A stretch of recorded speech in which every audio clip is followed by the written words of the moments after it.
Hey, this is Diana, singer-songwriter from Broken Arrow, Oklahoma, and this is my assignment for week 4 of Coursera's music production class, and I'm going to show you how to use the dynamic plugin Noise Gate in Logic 10. And so we use a gate to basically lower the volume of any unwanted noise that we might have in a track, and it lowers it when it's most obvious, like during the pauses. And it lets it through when it's mixed in with the signal. So this can be a hum or hiss or playing noises like clicking, slapping, etc. And it can be used to make noises more staccato, so it will actually clip off the signal before and after the note. So I have an original instrumental piece up here, and I've laid down a few rhythm tracks, and we're going to use a gate on the upper mic of a cajon to see if we can eliminate the ghosting noises that come from keeping time with the hands in between playing. So let's listen to, I've got the cajon soloed here, both mics, so we're just going to listen to a little bit of that. And we're going to just solo the track we're going to be working with and take the bass out.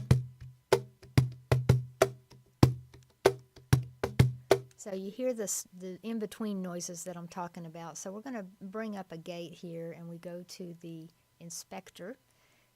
Click that open, and that brings up our input track and our output track.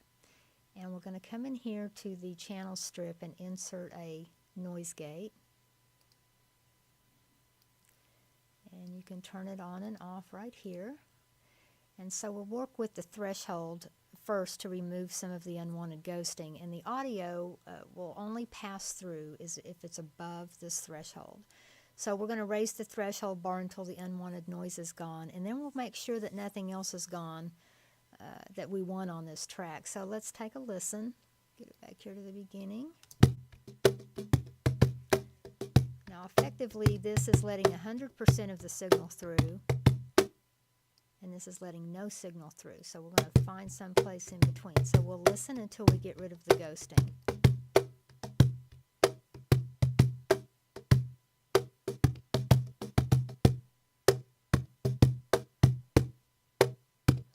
Sounds pretty good. Now I have a crash cymbal in here, and we're going to listen because I don't want to eliminate that crash cymbal. Let's see how this does.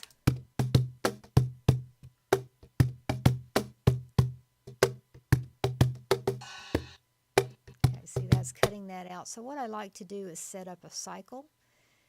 And we'll just set this up for just a little half a measure here and cycle through this, and we'll adjust the threshold until we get that signal for the cymbal in nice and clear.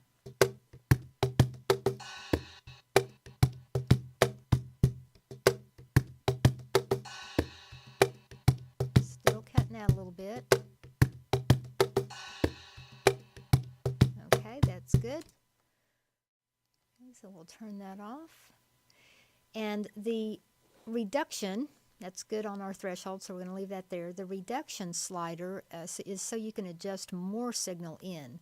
So if you don't want to remove 100% of it, this actually adds more of the signal in to your track.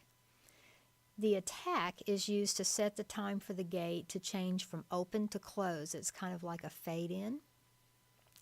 And the hold button defines the time the gate will stay open after the signal falls below the threshold.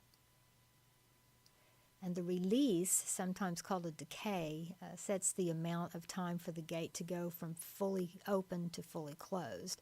So it's kind of like a fade out. And that might be something that we could work with on this track to bring that symbol in, is the release time. So I like to just really use my ears on this, and when it sounds good, then I just leave it where it's at. The hysteresis raises the threshold for opening the gate, and it lowers it for closing by just a few dB. So this prevents the gate from rapidly opening and closing when the input signal is close to the threshold. And then the look ahead sets how far ahead the noise gate analyzes the incoming signal and allows the effects to respond more quickly to peak levels. So this concludes the session on gating the cajon, and I hope you found this session helpful, and thanks a lot for your attention.